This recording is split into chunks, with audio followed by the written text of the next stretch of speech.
disturbing trend is that more and more of them are involving naked cyclists. We're seeing more and more. But there's just, any kind of ride. If you want to take a Heritage Tree Tour ride, you can do it. If you want to take a brew pub ride, you can do it. If you want to go on to a serious club ride, we've got great clubs in Portland that I think are doing on average 2 to 3 rides a day year round. So there's great opportunities for people at every skill level and every interest to get engaged. Our advocacy group ran a Bike Commute Challenge throughout the month of September. They've been doing this for a few years now. 1,200 participating businesses, over 11,000 people participating. But perhaps the best thing is that we have about 1,000 new cyclists, 1,000 first-time commuters participate this year.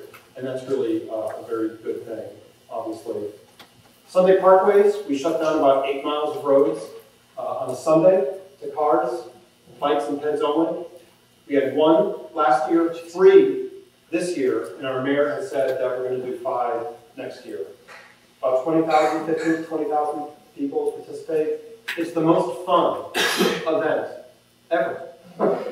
It's just tremendously fun. It's the best thing that the city has done. It's like a big party that the city is throwing for its citizens.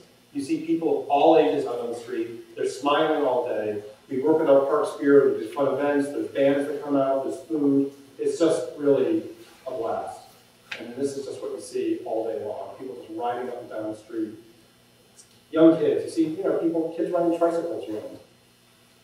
We do education. We work in the schools. We've got to train the next generation of cyclists. We go out to events around the year.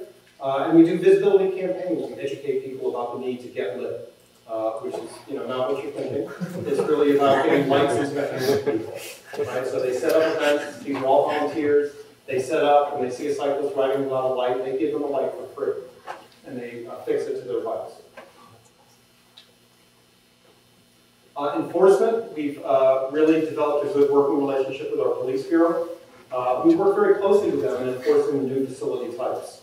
And we've got this great community policing agreement with them where they are really paying attention to the conditions that make it bad for vulnerable roadway users, not just cyclists, but includes pedestrians, includes people on motorcycles as well.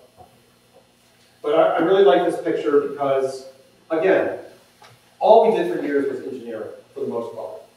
We started doing more encouragement. Now we're really working to incorporate these other aspects in. And this picture really talks about the marriage between education, engineering, and enforcement. That's a bike box location. Weeks before the bike box went in, we put that sign up, recognizing that most of the people going through that intersection are going to be the same people day in and day out. They saw the sign, they got an idea that something was happening. Something really weird was going to happen to their intersection. But at least they knew something was coming. The bike box went in. We coordinated our work with the police so that they would enforce it on day 1 and help make sure that people really got the message. But they didn't hand out tickets on day 1. We had developed an educational brochure, and that's what the police handed out. For the first 2 weeks, at every location where we did a bike box, they would hand out the brochure for the first couple of weeks, and only then would they begin enforcing. So how were we able to do all this? I mentioned policies. We had really good policies on the book, and again, that has been key. The state policies that require, we've had really good city policies as well that talk about our overall city transportation goal talks about providing choice for people. We don't want to relegate people to one means of transportation. And it also talks, our policy, our city goal also talks about lessening reliance on the automobile. So those kind of policies, when you're at the table, working at the project level, as professional staff, it's really helpful to have those kind of policies so that you can, point to them and say, look, it says here that this is what we're supposed to be doing. And those kind of policies have been very effective. They also made me, as a traffic engineering friend of mine, used to joke, the most hated person at PDOT, my agency. That was a joke. But, the agencies, the transportation agencies, they're not, the engineers, they're not really trained so much to do bikes. This is new stuff for them. We've really been, they've been trained in moving automobiles, not moving people. We're trying to amend our policies to look at moving people and not vehicles. And bicycle facilities were often considered as an afterthought. It was something that you had to shoehorn in. And so when somebody like me would force the issue, it just gave them all sorts of grief. Because now they had to figure out how to make it work when they really hadn't been considering it. And they don't do that anymore. Now they start from the beginning. Funding has been key. It doesn't cost a lot to do bike stuff, but it costs something. And then we've had good designs. But the thing that has really been important has been a cooperative sort of interplay between those last three. It has required political leadership, innovative professionals who are willing to make mistakes and who are supported covered basically by those politicians should they make mistakes, and effective advocacy.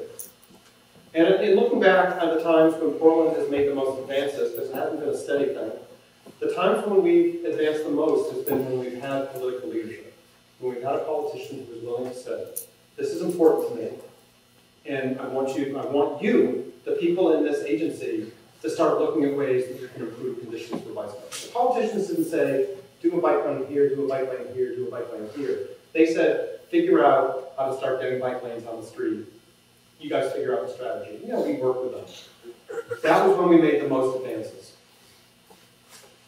There's been times when the advocacy has really had to come down hard, where they sued the city, where they staged protests, but mostly we work pretty closely together. And you know, which comes first? I'm not sure which comes first, but at a certain point, there's got to be somebody at the political level who says, this is important and we're going to do it. And that's what's happened in Portland. So that was city number one. City number two is really quick. As we began to update the bike master plan, we started to take a look at what we've been doing, what's the current state of cycling in Portland. And what we realized, and what was really kind of depressing to me, actually, was that, God, we've done nothing. We've done so little. We've invested so little. So over the period between 2000 and 2007, which admittedly was not a period of great growth in our network, but we were still doing a lot of good innovative things and building the network somewhat, we spent 0.7 of my agency's capital budget on bicycle projects. 0.7%. Hardly anything. So the bad news is that, gosh, we hardly spent anything. The good news is we were still able to get quite a bit done, even with that little money. Bicycling is a very cheap date. It doesn't take a lot. Just buy us a beer. And we'll let you ride all over us.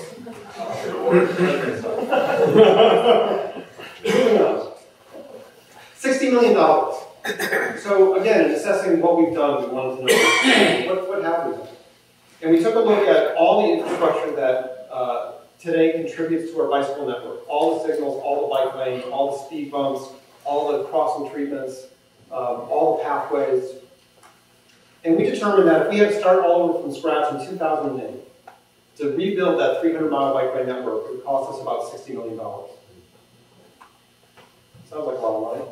But what we also realized is that $60 million will also buy you 1 mile of urban freeway. 1 mile of urban freeway. And so you get so much for so little in terms of transportation dollars. You get so much for so little. And so I stand on my claim that we're a cheap date. If you look at cities around the world and what they're spending and what they're achieving, you see that, you know, you kind of get what you pay for, right? So that those blue columns are the bike mode splits in these different cities, and the green columns are the annual per capita spending. So cities like Amsterdam and Groningen and Copenhagen